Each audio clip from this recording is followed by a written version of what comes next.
Hi class, we'll finish off chapter 5 with section 5.2, the intermediate value theorem. So let's start with the following proposition. And this is proposition 5.2.1, found on page 117, which states the following. So let f be a function from a set x to a set y, and let that function be continuous.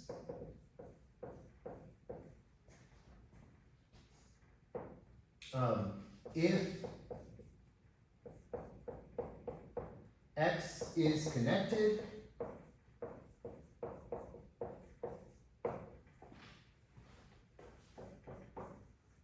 then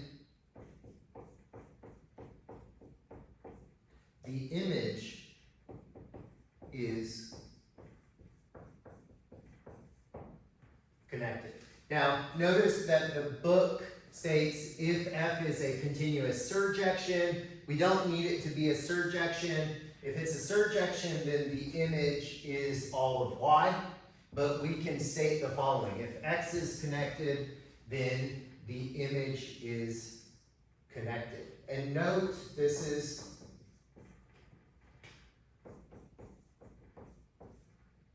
a very nice statement because this states that the continuous image of a connected space is connected. Okay, so let's prove this. So for contradiction, we're going to suppose the image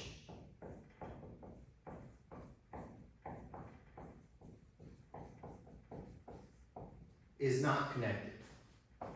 Then there are open disjoint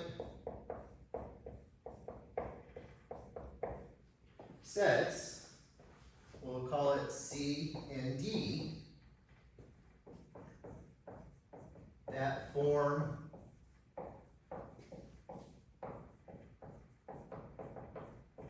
a separation of y.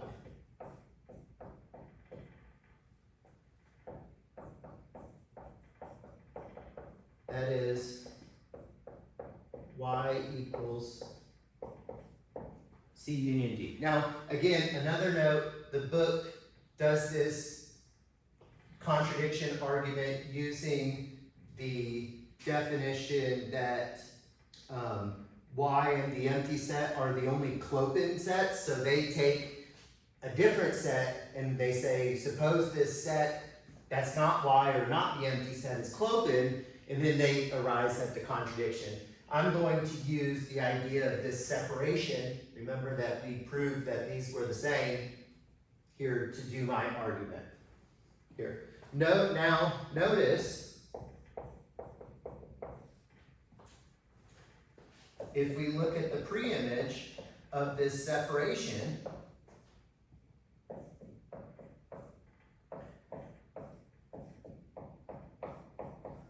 then it's the preimage of the first set union the preimage of the second set.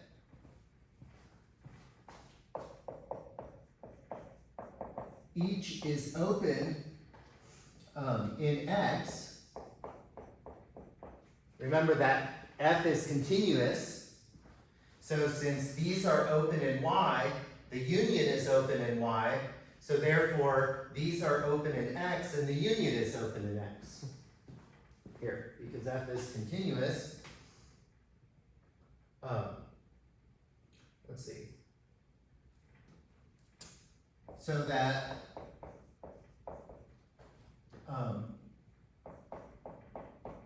X equals F inverse of, sorry, not X, X equals sorry, I'm combining notation here. Form a separation of my image here.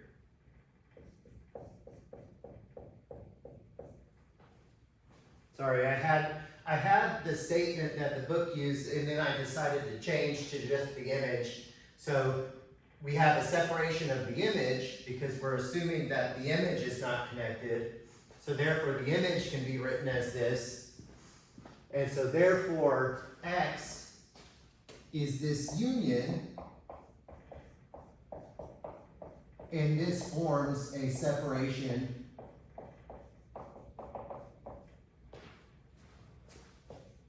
of X, which is a contradiction.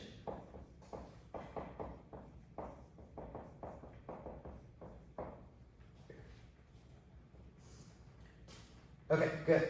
So let's look at this definition here. A space X tau is said to be path connected if for each two elements in X, we'll call them A and B, with A not equal to B, there is a continuous mapping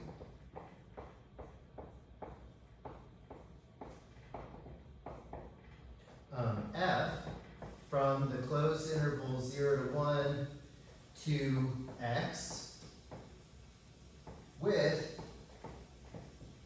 f of 0 equal A and f of 1 equals B. And note that F is called a path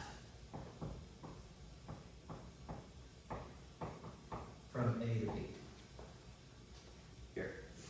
And again, note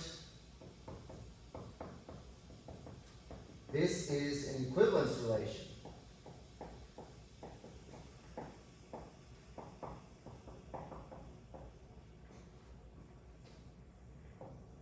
And the equivalence classes, if you remember the idea of what an equivalence class is, are called the path components.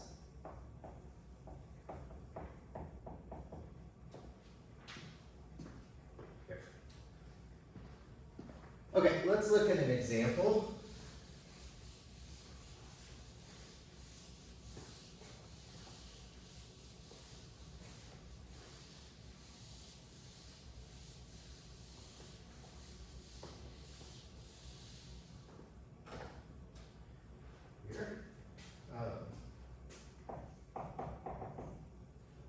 Every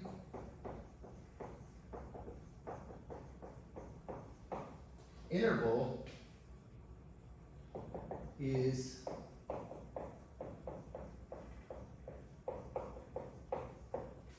path connected. Okay, so we'll argue this.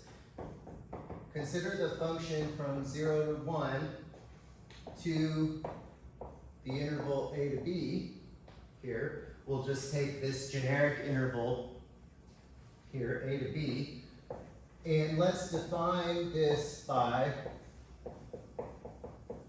f of x to be A times 1 minus x plus B times x. Clearly f is continuous, right? This is a linear function. We can argue that f is continuous here. So let's write that then. F is continuous. So we have this continuous mapping, and we need to verify that f of 0 is is A and f of 1 is B? Well, that's easy to check because f of 0 is A and f of 1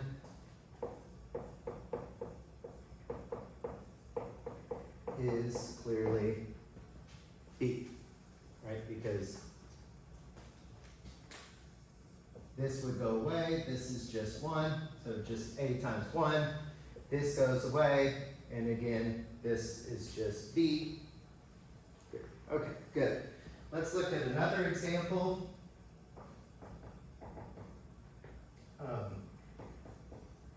The space Rn is path connected.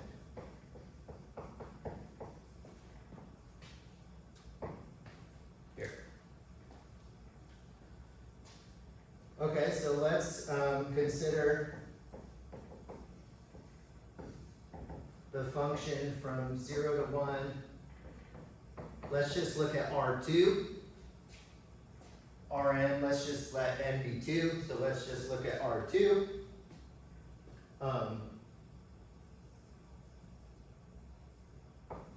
B defined by f of t to be x1 1 minus t plus x2 times t, comma y1 times 1 minus t plus y2 t, where x1, y1, and x2, y2 are in the plane here. And we're going to write this as our coordinate function, right? We've done this, we've seen this in Calc 3, maybe in your Calc 2, depending on when you introduce parameterizations here in vector functions, right? This is essentially a vector function here. And notice that each of these component functions are just these. So notice that f of 0 is going to give you x1 comma y1, the first point, and then f of 1 is going to give you x2 comma y2, so this will send you to the next point. It's very easy if we visualize this. If we have 2 points here, x1, y1, x2, y2, of course we can connect these with the straight line. And this is the idea of the straight line connection here. Okay, let's look at the following proposition.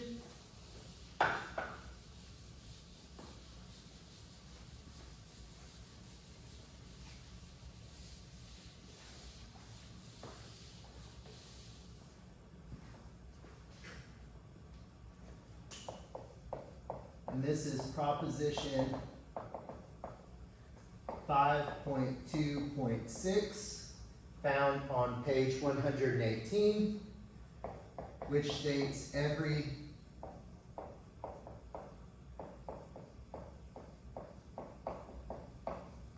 path-connected space is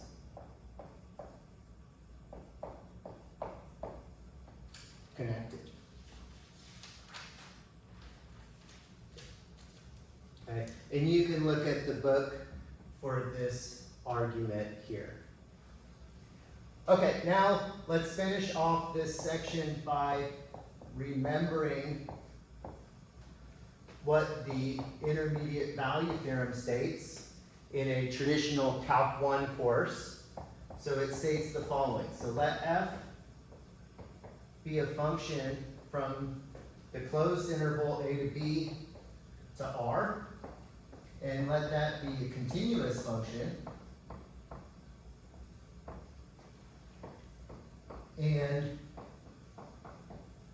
let p be an element of r, be a real number, with f of A less than P less than f of B, then there is an element C in the interval with f of C equals P here. Right? So the idea, and in a Calc 1 class, we would draw this if we have our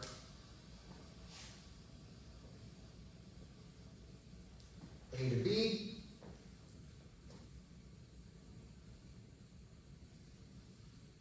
and we're continuous, and here's my f of A, and here's my f of B, then if I take any P in the interval along Y, right, such that this happens, then I can track that back down to find a C in my closed interval A to B such that f of C equals P here.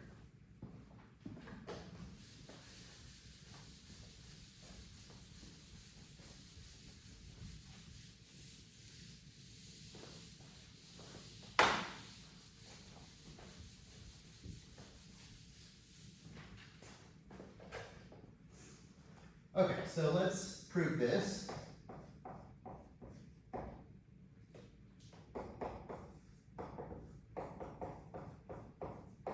The interval A to B is connected, and F is continuous.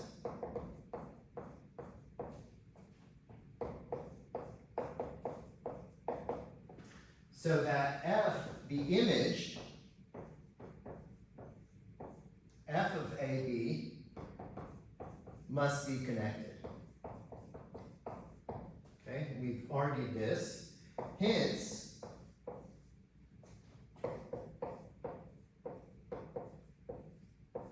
F of AB is some interval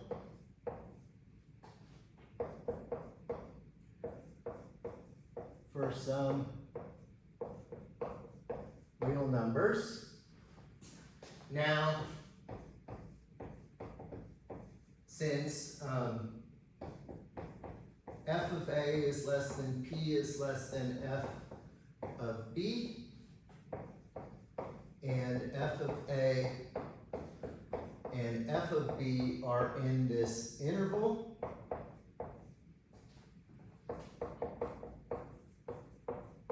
it must be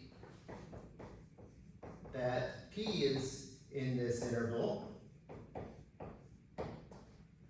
That is, f of C equals P for some C in the interval A to B. And we get the following result. This is corollary 5.2.11, found on page 120. Let F go from 0 to 1 to itself, and let F be continuous.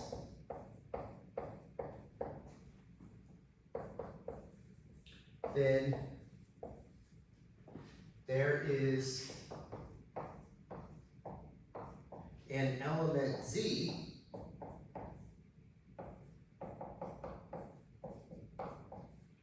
with f of Z equals Z.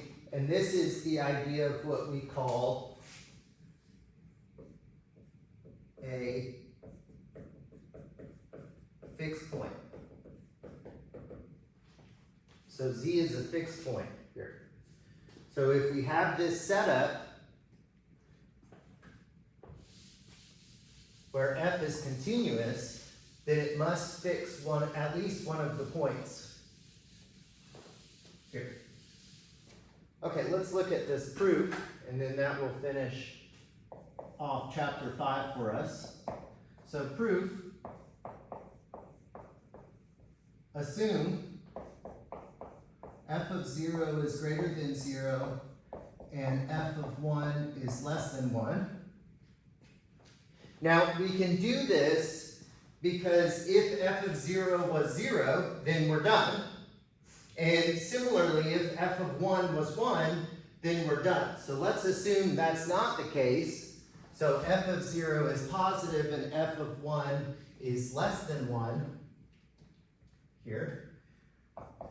Now what we're going to do is we're going to define a function g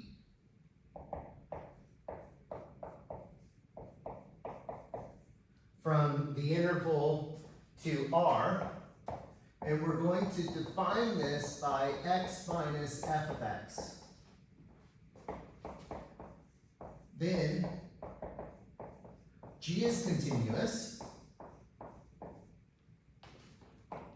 right? Because it's a difference of continuous functions. X is, the identity function is continuous, and f we said was continuous, so the subtraction function, the difference function is continuous.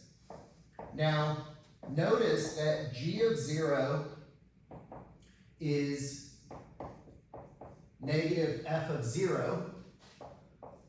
So it's less than 0 because we get 0 minus f of 0. And we said f of 0 was positive, so this must be negative. And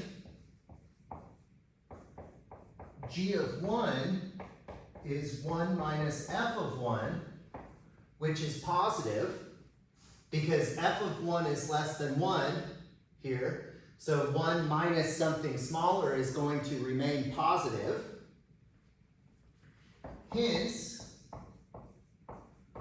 by the intermediate value theorem,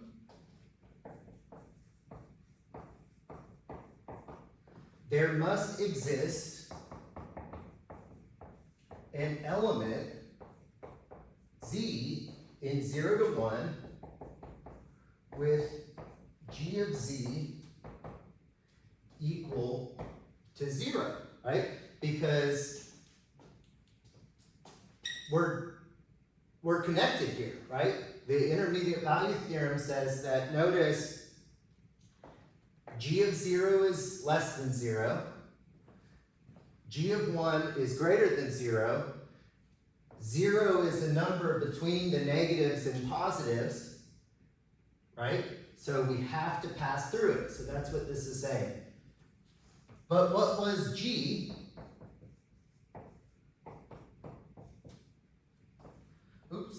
Hence, z minus f of z equals 0, i.e.